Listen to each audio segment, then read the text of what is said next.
আসসালামু আলাইকুম। আগামী সোমবার ২৮ জুন থেকে সারা দেশে কঠোর লকডাউন দেওয়া হবে। লকডাউনে কি কি বন্ধ থাকবে এবং কি কি খোলা থাকবে চলুন বিস্তারিত জেনে নিই।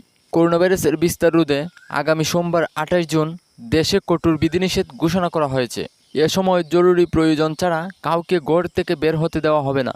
লকডাউন বাস্তবায়নে এবার পুলিশ বিজিবির পাশাপাশি মাঠে থাকবে সেনাবাহিনীও।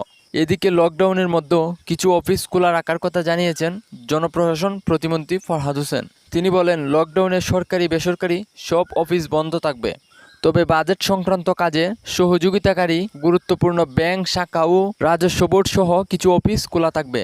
এদিকে তথ্য অধিদপ্তর প্রধান তথ্য কর্মকর্তা সুরত কুমার জানান, গণমাধ্যম লকডাউনের আওতামুক্ত থাকবে। এছাড়া অ্যাম্বুলেন্স ও জরুরি পণ্য বহনকারী যানবাহন চলাচল করতে পারবে, তবে এর বাইরে অন্য কোনো যান চলাচল করতে পারবে না। ব্যাংক ও গার্মেন্টসের বিষয়ে আজ শনিবার প্রজ্ঞাপন জারি করা হবে।